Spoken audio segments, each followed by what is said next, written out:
अस्सलाम वालेकुम दोस्तों, इनसाइड पे मौजूद फकर में खुश आमदीद। वो मुमूमी तौर पर अगर आप बस अड्डों पर जाए ना तो आवाज़ आती है उस्ताद डबल ए, यानी कि उस्ताद को, यानी जो बस ड्राइवर होता है उसको इशारा दिया जाता है कि जनाब गड्डी सवारियाँ पूरी हो गई हैं, चलो हुण अड्डे चो निकलिए तो अपनी मंजिल की तरफ रवां दवा हो जाए। और मेरा ये ख्याल है कि ये डबल ए का जो इशारा है ये मिल चुका है मौजूदा हुकूमत को, और जो गाड़ी का क्लीनर है उसने शहबाज शरीफ साहब, यानी चूँकि इस वक्त हुकूमत की ड्राइविंग सीट उनके पास है, स्टीयरिंग उनके पास है, और जो ये डबल ए की आवाज़ लगाने की जिम्मेदारी है आसिफ अली जरदारी साहब के पास है, तो लिहाजा आसिफ अली जरदारी साहब ने इशारा दे दिया है शहबाज शरीफ साहब को कि गड्डी चला दो उस्ताद डबल ए। लेकिन मुझे ये लग रहा है कि शहबाज शरीफ साहब ये समझ रहे हैं कि डबल ए से मुराद ये है कि एक ए नु ला दे चीफ ऑफ आर्मी स्टाफ, तो दूजे ए नु ला दे chairman joint chiefs of staff committee. और यही बात को लेकर अब शायद जो हुकूमती जोमा हैं वो आगे बढ़ने वाले हैं। और इसका मतलब ये है कि जिस तरीके से इमरान खान साहब के दौर के अंदर ऐन को बहुत ही ज़्यादा अहमियत हासिल थी, इसी तरीके से मौजूदा दौर में भी ये जो ऐन है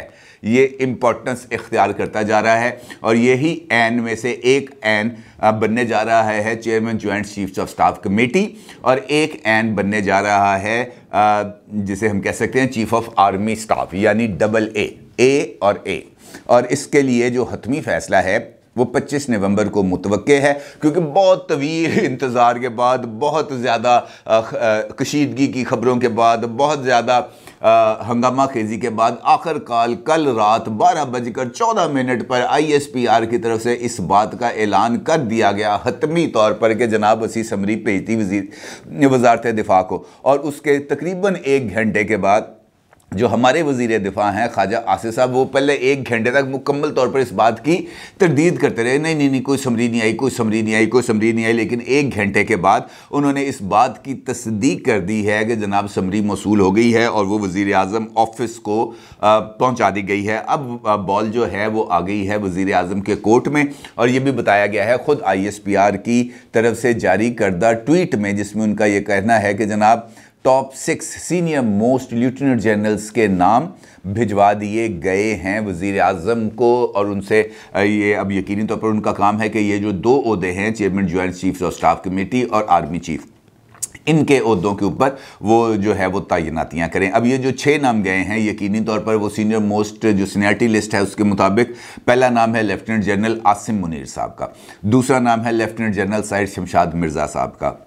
तीसरा नाम है लेफ्टिनेंट जनरल अज़हर अब्बास साहब का, चौथा नाम है लेफ्टिनेंट जनरल नुमान महमूद साहब का, पांचवा नाम है लेफ्टिनेंट जनरल फैज़ हमीद साहब का, और छठा नाम है लेफ्टिनेंट जनरल मोहम्मद आमिर साहब का। और अब इन 6 लोगों में से 2 ओहदों की तकरीरी की जाएगी। और यहाँ ये भी मैं आपको बता दूँ कि जो सीनियरिटी लिस्ट में पहले नंबर पर हैं लेफ्टिनेंट जनरल आसिम मुनीर साहब, उनकी रिटायरमेंट डेट है 27 नवंबर। और 27 नवंबर ही वो तारीख है जहाँ पर मौजूदा chairman joint chiefs of staff committee Nadeem Raza साहब अपने ओहदे से रिटायर होंगे। लिहाजा इसका मतलब ये है कि हुकूमत को हर सूरत में 25 नवंबर तक ये जो प्रोसेस है इसको कंप्लीट करना है। और इसके लिए वज़ीर आज़म शहबाज शरीफ साहब ने कल कुछ जो है मुलाकातें की हैं, और इसमें से एक मुलाकात DGISI के साथ भी थी और दूसरी मुलाकात आसिफ अली जरदारी साहब के साथ भी थी। अब आसिफ अली जरदारी साहब ने वज़ीर आज़म ऑफिस में आने से पहले भी कुछ मुलाकातें की हैं, कुछ राब्ते किए हैं, जिसके नतीजे में वो कहते हैं ना जी, जब मुफाहमत का बादशाह या सियासी शतरंज का बड़ा खिलाड़ी मैदान अमल में आ जाए और इस तरह तासुर मिल जाए कि नहीं यार हुण मामला ठीक हो जाएगा, अब चीज़ों को पॉलिटिकली हैंडल कर लिया जाएगा, तो फिर ऐसा ही होता है और मामला पॉलिटिकल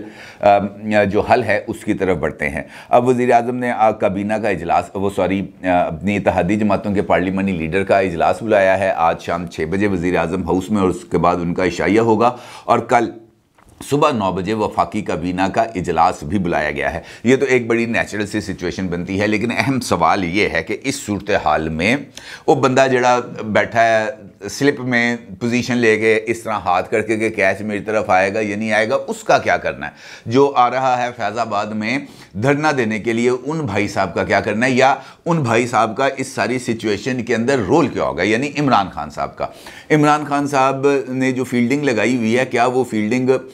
उनको वो मतलूबा नताइज दे पाएगी या नहीं। सवाल ये भी पैदा होता है कि क्या इमरान खान साहब इस तैनाती को नहायत खुश दिली से कबूल कर लेंगे या नहीं, और क्या वो आरिफ अलवी साहब को ये बात कहेंगे कि असम्बली रोक ले अगर उनका बंदा, वो जो बंदा जिसको वो ये समझते हैं कि इनको आर्मी चीफ नहीं बनना चाहिए या उनको किसी ओहदे पर नहीं होना चाहिए, उस नाम की असम्बली वो जो है वज़ीर आज़म भेजते हैं सदर साहब को, तो इमरान खान साहब क्या करेंगे?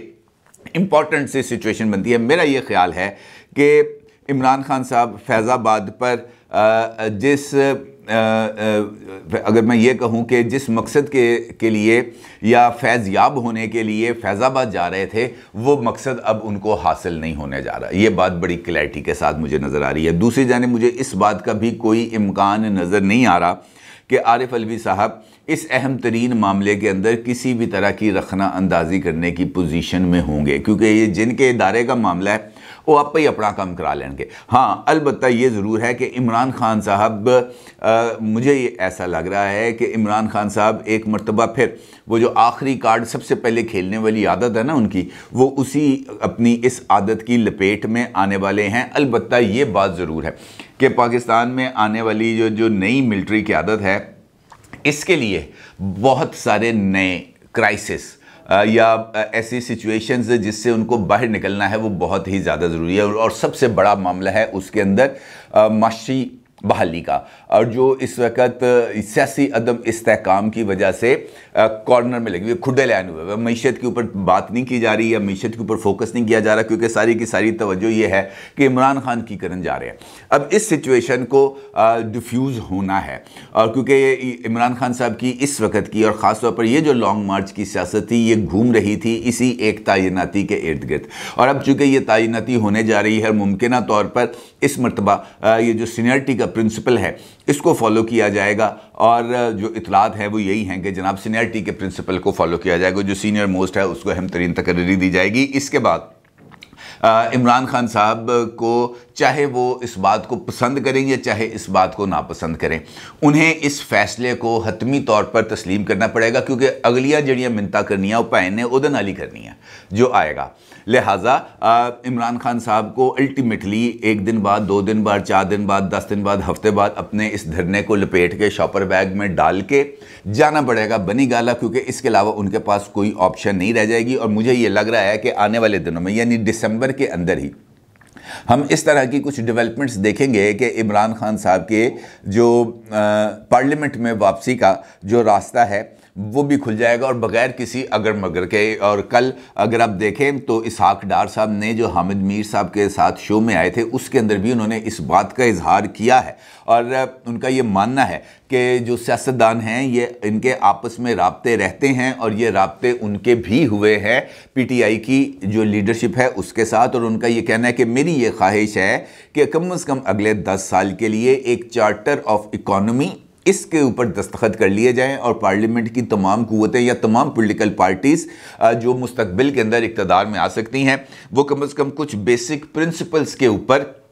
इत्तफाक राय कर लें, ताकि कोई भी हुकूमत आए या जाए वो जो मौशी पॉलिसीज़ हैं उनको कंटिन्यू रखे, ताकि किसी तरह की कोई इबहामी सिचुएशन पैदा ना हो सके। इसके साथ साथ इस तरह की भी मुझे ये लग रहा है कि मौजूदा सिचुएशन के अंदर जहाँ पर ये जो मामला था ये हुकूमत और इस्टेब्लिशमेंट के दरमियान एक तनाज़े की कैफियत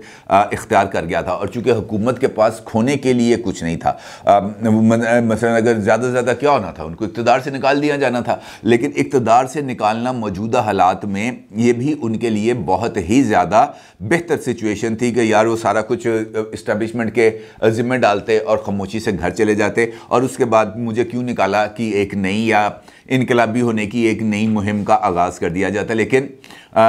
नवाज शरीफ की तरफ से जो पैगाम दिया गया कि नहीं भाई डट जाओ, पीछे नहीं हटना, हमने इस इख्तियार को बुलडोज नहीं होने देना। और इसके बाद फिर शहबाज शरीफ साहब भी यकीनी तौर पर थोड़ा सा उन्होंने पैरों पे वज़न डाला, और उसके साथ साथ आसिफ अली जरदारी साहब और मौलाना फजल रहमान की उनको सपोर्ट मिली, जिससे हुकूमत की मजबूती का तासुर, मेरी नज़र में ये हुकूमत ने पहली मर्तबा ज़रा अपने पैरों पर वज़न डाला है और वो खड़ी हुई है, जिससे हुकूमत की मजबूती का तासुर बना है। और हुकूमत की मजबूती के इस तासुर का ये कतई तौर पर रिज़ल्ट नहीं निकलेगा कि इमरान खान के मुतालबे यानी अर्ली इलेक्शंस को तस्लीम कर लिया जाए। और मेरा ये ख्याल है कि ये जो नया चीफ़ ऑफ आर्मी स्टाफ या नई मिलिट्री इस्टेब्लिशमेंट आएगी वो भी इसी फ़लसफ़े पर अमल दरामद करेगी। और इंतखाबात का ये जो ऑप्शन है ये मुझे फ़िलहाल क्लोज़ होता हुआ नज़र आ रहा है। अब हम बहरानी सियासत से जिसे हम कह सकते हैं कि एक बेहतर एटमॉस्फेयर के अंदर जाएंगे, जहाँ पर एक एतदाल की या रवायती या पुरसकून सियासत होगी। इसके अंदर किसी तरह की कोई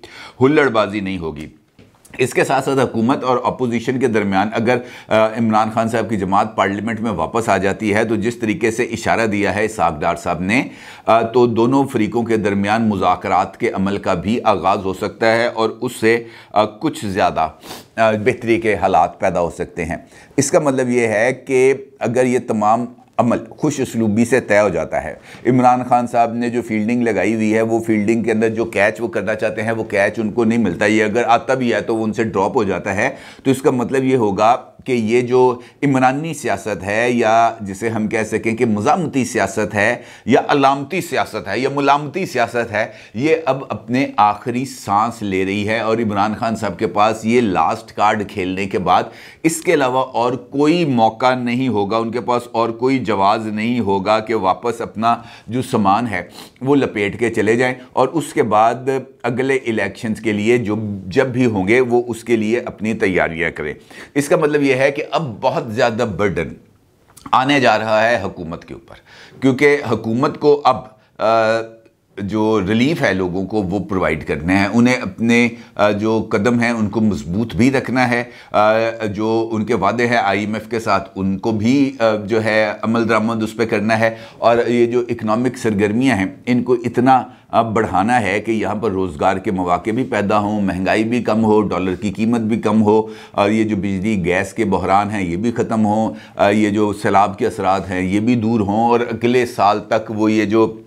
सारे के सारे मोजज़े कर दें और अगस्त के अंदर जब वो हुकूमत से जा रहे हों तो वो इस मजबूत पोजीशन में जा रहे हों कि वो इलेक्शन जीते। ऑल्दो मौजूदा हालात के अंदर इस वक्त बैठ के इस बात का अंदाज़ा लगाना कि अगले साल अगस्त में क्या हालात होंगे बहुत ज़्यादा मुश्किल है, लेकिन मुझे ये लग रहा है कि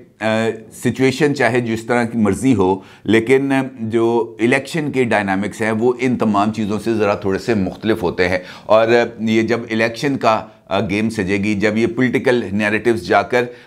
इलेक्टोरल नैरेटिव्स के अंदर कन्वर्ट होंगे, तब ज़रा जाके सिचुएशन क्लियर होगी। लेकिन उससे पहले कम से कम इस तकर्री से पहले वाला जो बहरान था और इस तकर्री के बाद वाला जो सिचुएशन होगी वो इम्पॉर्टेंट है। लिहाजा कल शाम तक हमें इंतज़ार रखना चाहिए कि कोई और मिस एडवेंचर ना हो और ये जो तमाम अमल है ये खुश उसलूबी से तय हो जाए और उसके बाद जो अनाउंसमेंट हो वो पाकिस्तान के लिए बहुत ही ज़्यादा सूदमंद साबित हो। अपनी राय का ज़रूर इज़हार कीजिएगा। आपका बहुत शुक्रिया। अल्लाह हाफ़िज़।